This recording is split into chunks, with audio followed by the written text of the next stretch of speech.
परमपूज्य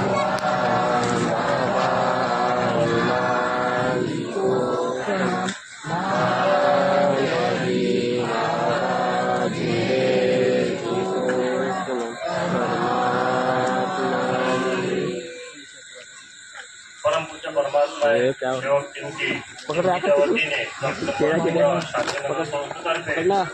आज दिसेंजी यांच्या निवासाने ही 15वारी चर्चा बैठक आहे आणि त्यांच्या घरी आज 9वा पडलेला आहे.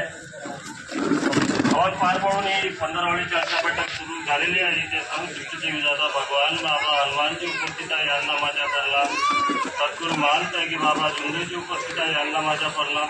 मातोश्री वाराणसी उपस्थित आहे, आईला माझा नमस्कार. आजच्या बैठकीचे अध्यक्ष साहेब यांना सुद्धा माझा नमस्कार. गट नंबर 3 कार्यकर्ता काकाजी यांना सुद्धा माझा नमस्कार. आजचे संचालक साहेब यांना सुद्धा माझा नमस्कार. इथं बसलेले शेवक शेवकीन बालगोपाळ सगळ्यांना माझा नमस्कार. बघा, मागच्या बैठकीमध्ये कार्यकर्त्यांनी जो प्रश्न तयार केला तो प्रश्न त्यांच्या गुरूंनी त्यांच्यावरती केला आणि तो प्रश्न तयार करून कार्यकर्त्यांना तो जागृतीद्वारे त्यांना तो प्रश्न त्यांच्या बुद्धिक्षमतेनुसार त्यांना दिसला आणि तो प्रश्न कार्यकर्त्यांनी आपल्यासमोर जाहीर केला. मागच्या वेळेस हर सेवकांना विचार करण्याला एक गोष्ट होती की एवढ्या वर्षात कार्यकर्त्यांनी आपल्याला नेहमी मार्गदर्शन करत असतात, पण यावेळेस हा मार्गदर्शनात काय आपल्याला भेटतं आणि काय आपण शिकत आहोत आणि काय करत आहोत. सगळ्यात महत्वाची गोष्ट शेवक, त्याच्यात मी पण चुकीला पात्र, सगळ्यात मोठी गलती करणारा शेवक. दुसरं, कार्यकर्त्यांना आतमध्ये येऊ नाही दिलं ही एक गलती आहे की कार्यकर्त्यांना आतमध्ये का बरं नाही येऊ दिलं. इथे कुठल्या तरी शेवकांनी किंवा एका व्यक्तींनी त्यांना समोरच थांबवून ठेवला आणि गुरूंपर्यंत त्यांना जाऊ नाही दिलं.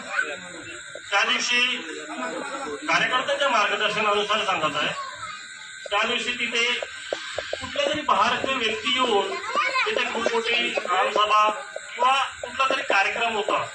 त्या कार्यक्रमात गुरु पण उपस्थित होऊन आणि कुठले तरी अधिकारी उपस्थित होऊन तो कार्यक्रम सुरू होता.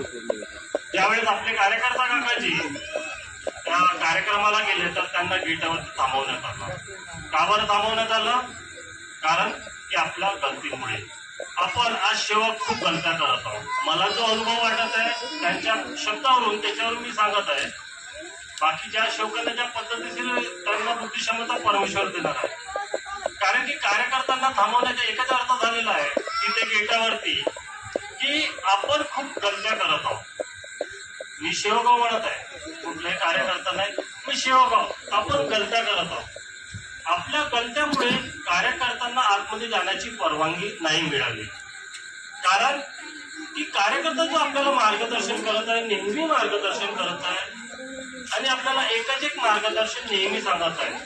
त्याच्यात त्यांनी जो अनुभव घेतला, त्यांनी जो आपल्या कार्यकर्त्याजवळून किंवा गुरूंजवळून जो अनुभव घेतलेला आहे तो अनुभव कार्यकर्ता आपल्याला नेहमी एकसारखाच सांगत असतो. पण आपण काय करतो, त्याला ऐकून जाण्याने विसरून जातो आणि कार्यकर्ता काकाजी हे तोच आणि की मार्गदर्शन ऐकायचं आमच्या डोक्यात लक्षातून गेला की ते काय, आता त्यांनी अगर सुरुवात केली तर काय मार्गदर्शन करणं हे आम्हाला माहिती पडून जातो. पण त्याचा कधी विचार नाही करत आपण की ते का बरं वारंवार मार्गदर्शन करत आहे. त्यांना त्यांच्यापरी मार्गदर्शन जे भेटलं म्हणून ते वारंवार करत आहे. आता कार्यकर्ता काकाजी कधी कधी म्हणतात की गिनतीचे पुराणे सेवक किंवा आपण या गोष्टी विचार करू शकतो की गिनतीचे 4 सेवक आता बाबाच्या हयातीतले असतील तर असतील, नाहीतर ते पण परमेश्वराचरणी ते पण गेले असतील. तर ज्या क्षणी आज आपण 100 सेवक बसलेलो आहोत, तिथे 100 सेवक एका जमान आपण कार्यकर्त्याच्या इथे जात आहोत का याचा विचार करा. कधी 100 सेवक एका जमान्यात जात नाही. हर सेवक आपापल्या पद्धतीनुसार ज्याला जसं वेळ आहे, ज्याच्यावर जसं दुःख आलं, जसे विचार आले, जसे त्याच्यावरती प्रश्न तयार झाले, तो तसे प्रश्न घेऊन सगळ्यांनी कार्यकर्त्यापर्यंत जात आहे आणि कार्यकर्ता त्या पद्धतीनुसार त्यांचं मार्गदर्शन ऐकून त्यांचे दुःख ऐकून त्याच्यावरती कार्यकर्ता आपल्याला मार्गदर्शन करतात. तर तो मार्गदर्शन फक्त तिथं असलेल्या त्या सेवकाला किंवा त्याच्यासोबत असलेले 2 सेवक किंवा 3 सेवक यांनाच मिळत आहे, लेकिन बाकी सेवकांना मिळत नाही. तसंच हा मार्ग ज्या वेळेस कार्यकर्त्यांना ज्या क्षणी जो प्रश्न तयार होत होता, त्यांच्यासमोर कुठलाही प्रश्न तयार झाला तर ते गुरूंसमोर जाऊन त्या प्रश्नाची सोडवणूक करत होते आणि आपल्या दुःखाची सोडवणूक करत होते. आणि कार्यकर्त्यांनी तेच शब्द आपल्या गुरूंसमोर सांगितले. गुरूंनी त्याच्यावरती मार्गदर्शन देऊन त्यांना त्याच्यातून सुटका दिली आणि तेच मार्गदर्शन आज आपल्या समोर जाहीर करत आहे. तर ते कार्यकर्ता काकाचे अगर इथल्या तिथल्या कार्यक्रमात जिथे पण दौरे अगर झाले असते आणि ते अगर तिथे गेलं नाही असते तर त्यांच्याजवळती परमेश्वराचे अनुभव भरपूर आले असते. पण ते अनुभव त्यांच्यापर्यंत किती राहिले, कारण की त्यांच्या जीवनामध्ये जेवढ्यांदा ते गुरु समोर गेले, जेवढ्यांदा आपला विचार आचार विचार दुःख प्रश्न जो काही त्यांनी गुरुसमोर जाहीर केले, त्याच्यावरती जो मार्गदर्शन कार्यकर्त्यांना मिळाला तोच मार्गदर्शन आज आपल्याला भेटत आहे. आणि त्याच मार्गदर्शनाखाली आपण काय करतो, सुखी होतो. आपण सुखी होतो कारण की कार्यकर्त्यांचा शब्द आपल्याला भेटत आहे. शब्द कार्यकर्ता परमेश्वराला वापरत आहे की परमेश्वरा कुठला तरी दुःखी व्यक्ती तुझ्याकडे आलेला आहे, मुखातून माझा शब्द निघत आहे, लेकिन परमेश्वरा कार्य तुला करायचं आहे. तुला त्याच्या घरी आलेली दुःखदारी त्याच्यावर दुःख हे तुला दूर करायचं आहे, मी नाही करणार आहे. तर कार्यकर्ता आपल्यासाठी परमेश्वराला विनंती करतो आणि विनंती केल्यानंतर परमेश्वर त्या विनंतीला कार्यकर्त्यांच्या शब्दाला मान देऊन सेवकाच्या घरी जाऊन परमेश्वर कार्य करतो आणि त्याच्यावर आलेले जो काही दुःख आहे ते दुःख दूर करतो. आणि त्या दुःख दूर झाल्यानंतर सेवक सुख समाधानी होतो. लेकिन सेवक सुखीला पात्र भरपूर होतो, त्याला वाटतं भरपूर काही होत आहे. तर ह्या जे माझा जो मनातून मला सांगण्याचं तात्पर्य आहे की जो आपण आपल्या जीवनामध्ये आता मी सुखी झालो ना, मी खोटं बोलतो, मी लबाड बोलतो, माझ्यासारखा खोटं बोलणारा व्यक्ती इथे जेवढे मी असतील ना त्याच्यात कुठलाच नसत. मी स्वतःला मी गुन्हेगार म्हणतो, कारण की मी लबाड आहे, लालची आहे, लोभी आहे. माझ्यासारखा लोभी व्यक्ती जगात भेटणार नाही. मला माहिती नाही समोरचा व्यक्ती कसा आहे, लेकिन मी लालची आहे, मी लोभी आहे, माझ्या मनात भरपूर लालच आहे. मी स्वतःला गुन्हेगार समजेन कारण की मी खोटं बोलते, मी हर गुन्हे करते, पण मी सांगायला विसरते. सांगायला मला खूप हे वाटते की मी समोरच्या व्यक्तीला सांगायला कसं करणार म्हणून. लेकिन ज्यावेळेस गलती करायला आपण कुठे चूक पाहत नाही तर त्या क्षणी समोरच्या व्यक्तीला किंवा 15वाडी चर्चा बैठकीत किंवा परमेश्वराच्या कार्यक्रमात आपण ह्या गोष्टी बोलत नाही. मार्गदर्शन कसे होतात, आपण काय मार्गदर्शन करतो, हर बैठक होते, सगळेजण सेवक भरपूर येतात, मार्गदर्शनाला सगळेच येतात. पण आपण कधीतरी मार्गदर्शन केलं का, तो त्याच्या मनाला विचारा. कधीतरी मार्गदर्शन केलं का, मी म्हणतो नाही केलेलं आहे, मी पण नाही केलेलं आहे. कारण की मी स्वतः फक्त माझं घरचं दुःख सांगितलेलं आहे, माझ्यावर आलेली अडचण सांगितलेली आहे, मी माझे दुःख प्रकट केलेले आहे परमेश्वरासमोर. पण मी मार्गदर्शन कधीही नाही केलेले आहे.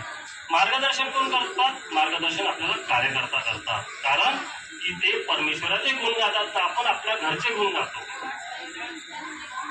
कार्यकर्ता मार्गदर्शन करतात, आपण आपल्या घरचे दुःख सांगतो, माझ्या पोरांनी केलं, माझ्या घरवाल्यांनी केलं, मी केलं, माझ्या मुलींनी केले, हे आपण आपल्या घरचं प्रकरण सांगतो, पण कधीही मार्गदर्शन करत नाही. तुम्हाला जेवढा अनुभव आहे त्याच्यातून गुरूंचे मार्गदर्शन करा. त्या गुरूंच्या मार्गदर्शनावरती आपल्याला काय भेटत आहे, सुख समाधानी भेटत आहे की नाही भेटत आहे, ह्या गोष्टीचा विचार करा. आपण या गोष्टीला कधी विचारत नाही. मेन पॉईंटची गोष्ट कार्यकर्ता थोडस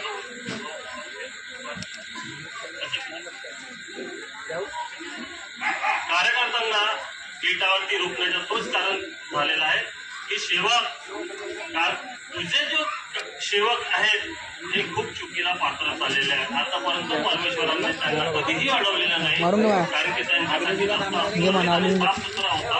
लेकिन त्यांना त्या क्षणी आज 10 महिन्यानंतर किंवा 10 वर्षानंतर त्यांना एका दशकानंतर त्यांना दर्शन मिळाले.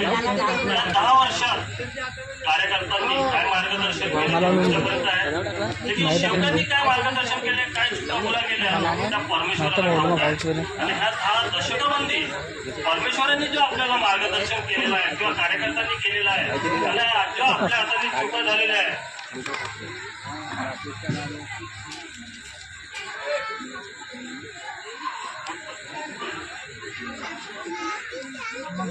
ज्या कार्यकर्त्यांनी आपल्याला हर वेळेस मार्गदर्शन केलेलं आहे, आपण त्या मार्गदर्शनाला फक्त तात्पुरतं आपण म्हणणं विचार केलेला आहे, पण कधीही त्याला आपल्या मनात बागडलेला नाही.